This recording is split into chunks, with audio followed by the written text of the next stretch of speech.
When the internet began, bulletin board services, or BBS, became the first online communities of the so-called information superhighway.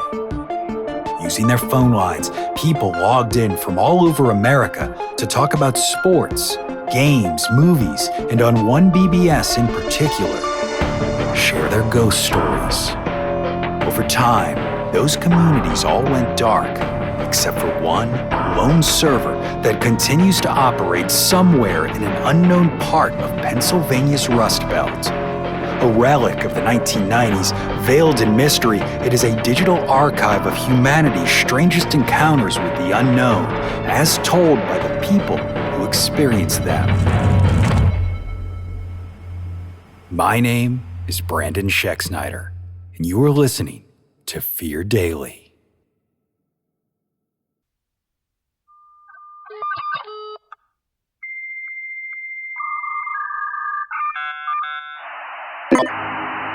Subject, sleep study. User, D2nd. Posted, June 9th, 1997.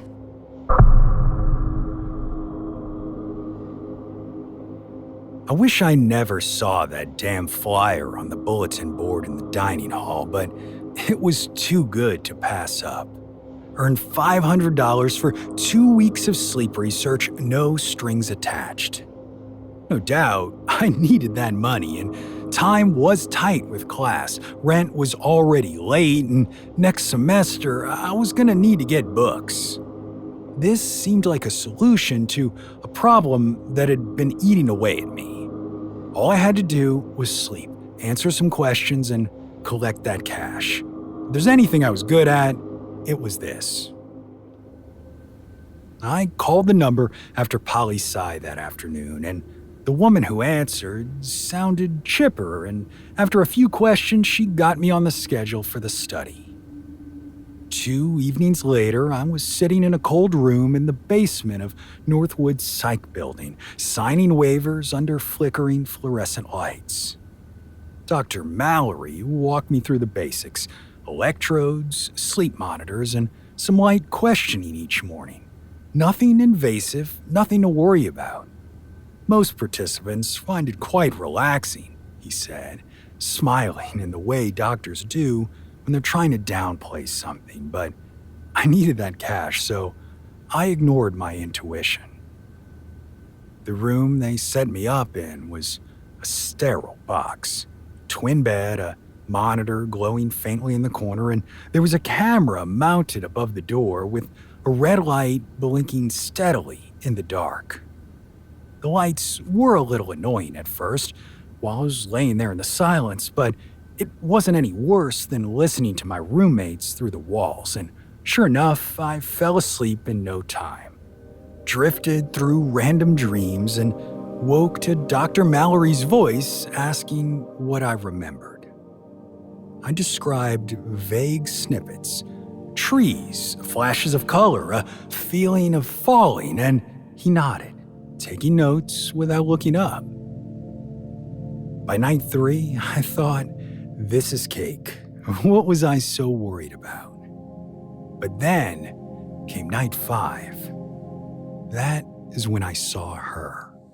It started like a normal dream. I was standing in a long, gray hallway, the kind you'd see in an old hospital. The air felt wet, thick with humidity, and something else, something stale like wet concrete. At the far end of the hallway, a woman stood with her back to me. She was wearing a red coat, and she didn't move. She just stood there, waiting. I couldn't see her face, but even from the safety of my dreams, I didn't want to. When I woke up, my chest was tight, my pulse echoing in my ears. You mentioned a hallway, Dr. Mallory said during the debriefing. His eyes flicked up from his clipboard just for a second. Anything else? There was a woman, I said, in a red coat. He nodded slowly, scribbling something down, and smiled. Dreams can be strange, he said. I'm sorry this one unsettled you. I'm sure tonight will be better. Well, night 6 was worse. Same hallway, same woman. But this time, she was closer. Just a few feet closer, but it was enough to turn my stomach. I couldn't move. I couldn't look away. When I woke up, I felt her eyes still lingering on me. Again, I arose to Dr. Mallory, and the cycle continued, night after night, seeing this woman in my dreams. By night 10, she was only a few steps away. I could hear her breathing, slow and steady, like she had all the time in the world. I did not want to be here anymore, and I told Mallory that the next morning. I don't think this is working for me, I pleaded, trying to keep my voice steady. I haven't been sleeping right, and this is impacting my life. Now, He leaned back in his chair, studying me. Have you ever experienced deja vu? He asked. Sure, I guess. He nodded, then followed up. Not deja vu per se. I mean, the exact same moment repeating over and over, right down to the words you're speaking. Like you're on a loop. Have you felt that yet? The word hung in the air like a noose. I did not want to do this anymore, but having to dig through the seat cushions for spare change to get a sandwich that day persuaded me to stick it out. And that night, it was different. I dreamed I was awake, and man, what a strange feeling that is. I opened my eyes in the dream to find the woman in red standing at the foot of my bed. Her face was half hidden in a shadow, but I could see her lips move. She was whispering something, too low for me to hear. I tried to sit up, even tried to scream, but my body wouldn't move. I was paralyzed. I watched her lean down, her breath cold on my cheek. Wake up, she whispered. I woke in the lab, gasping for air, but something was different there. Something was off. I scanned the room and immediately noticed the camera in the corner. The one that always blinked red wasn't on. My chest tightened. Then I realized the monitor was no longer humming either. In fact, there wasn't a single sound in that room except my own heavy breath. I tried to go back to sleep, but instead, I just lay there, waiting for the morning. After what felt like an eternity, it finally came, and within seconds of Mallory entering the room, I asked about the blackout. What blackout? He said, not even looking up from his clipboard. The camera, it wasn't on last night, I told him. The monitor was off. No, we didn't turn anything off, he said nonchalantly, my question hardly registering. You must have dreamed it. But I hadn't. I was convinced something effed up was going on in this place, and that day, it came with me out into the real world. I saw flashes of the hallway everywhere on campus, in reflections, in shadows, even in my peripheral vision. After Chem Lab, I caught a glimpse of her in a classroom window, watching me from across the quad, and when I left my place for the study the final night, I saw her standing under a street lamp. I knew I was not going to sleep that night, but I wanted that money so bad, especially after all this happened, so I decided I would just go ahead and take action. As soon as Mallory left the room, I wedged the bed frame against the door and paced the tiny room, wires dragging behind me, back and forth. I kept the lights on, pinched myself every time I felt my eyelids start to droop, and whispered my name under my breath like a prayer. But it didn't matter. At some point, the lights dimmed and I was back in the hallway. there she was, again, only a few steps away, her face fully visible for the first time. The woman's skin was so pale, oh, so pale, and too tight across her face, her eyes gray and endless, her mouth twisted into a grin that was all wrong, splitting her face like a crack in porcelain. "You've been dreaming for a long time," she whispered. "It's time to wake up." Her hand reached out, cold fingers brushing my cheek. I woke up in the lab, but something was different. The air was stale, thick with dust. The equipment was covered in cobwebs, the CRT monitor dark. Even the clock on the wall had stopped, frozen at 1:37. I ripped off the electrodes and stumbled out into the hallway, but it was empty. No doctors, no researchers, no Dr. Mallory. Back in the room, my clothes were still sitting in the corner chair, so I pulled them on and at least had a single moment of relief when I reached in my pocket and found 5 $100 bills. Was it worth it? I don't fucking know. When I got home, I called the number on the flyer, but it just rang. I still don't know what the hell happened in that basement, but I've been plagued with the question ever since. Was that woman trying to keep me there in that hallway, or was she trying to save me?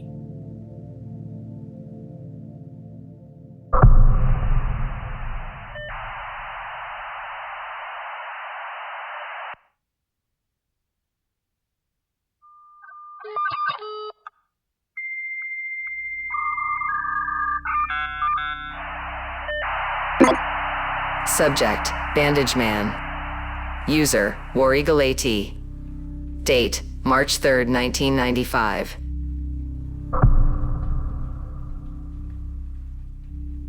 My parents' house has always had something off about it.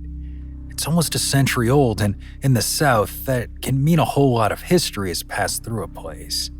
That said, I don't know if what happens there is related to the history, the place itself, or something else. What I do know is that it first manifested itself back in the mid-70s when my sister and I were children. It began with sounds. Bangs, knocks, footsteps, the sound of doors opening and closing when there was no one around to do it. Sometimes a door would shake as if someone were trying to open it, and once I even heard something whisper my name. As strange as they were, those would all turn out to be minor and would pale in comparison to the arrival of the Bandage Man. My father was a doctor who enlisted in the Army after Tet in 1968. I know it upset my mom, but he felt like he had something to contribute to the war effort, and nothing she said could change his mind. After his first tour, he re-upped and was wounded in Operation Jefferson Glen in September 1971. And when he came home, he was a very different person, and we were sent away to spend the winter with family in Bozeman, Montana. We didn't really understand what was happening, but I have to give it to my aunt and uncle for taking us in the way they did. We spent 6 months with them, Christmas included, and they did their best to make us feel at home. Still, it didn't matter how welcoming they were. Winter in Montana was very different to winter in Alabama. My sister and I couldn't believe how cold it had gotten and were desperate to go back home. We invented a bunch of different games to play inside rather than go out in the snow, though Uncle Randy and Aunt Linda did manage to eventually get us outside to go tobogganing. It was fine, but Orange Beach was finer. I think it was late April or early May before Uncle Randy drove us back down to Alabama and our parents. Dad had started back at work on night shift. It was just Mom home when we arrived after dark. We were both excited to see her, but also exhausted. Bozeman to Mobile is something like a 35-hour drive, and we'd done it in 2 days. After some hugs and happy tears, my sister and I went upstairs to sleep, and Mom stayed up in the kitchen with Uncle Randy. Something I learned young is that road tired is a special kind of tired, and it didn't even leave me with enough energy to get undressed. Instead, I just flopped down right on top of my covers, and I'm pretty sure I was already asleep halfway down. At some point in the night, I don't know exactly when I woke up, but my pulse was racing. Standing in the doorway of my room was a man I did not recognize. Well, I think it was a man. He was dressed like one in a dark blue suit, but he was missing something. His head. Where it should have been was what looked like a bundle of ace bandages. It made so little visual sense that it actually hurt my head a little just looking at it. Even now, 20 plus years later, if I dwell on it too long, it can actually bring on a migraine. I lost it. The weirdness of the last 6 months, my total exhaustion, and now this vision, or whatever it was, broke what little resistance I had. I started crying. Well, that's not completely accurate. I started crying and screaming, which isn't a combination I had known existed. I was some mix of tired, furious, and scared, which isn't all that different from how I lived the rest of my life, and I did the only thing my child's brain could think to do. I charged at this man, my little arm swinging.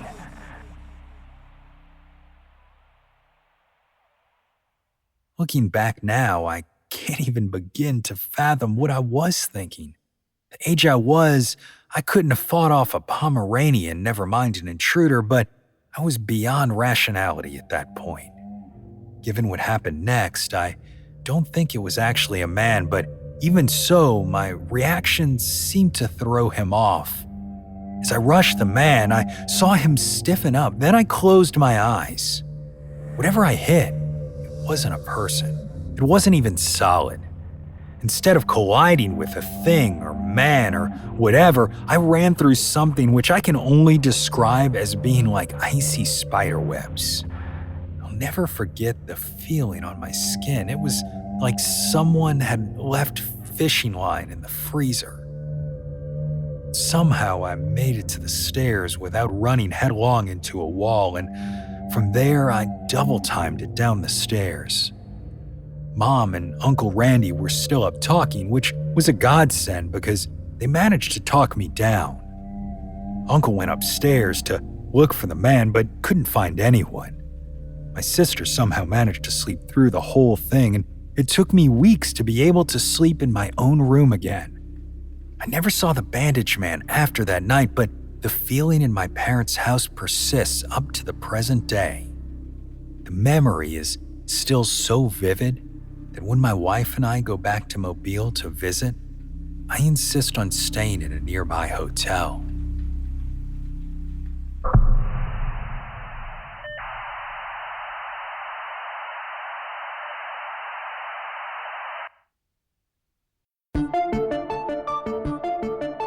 Fear Daily is an independent podcast hosted by Brandon Schexnayder and written by Brennan Storr, with Joanna Smith serving as the consulting editor, audio production by Rachel Boyd, and sound design by Southern Gothic Media.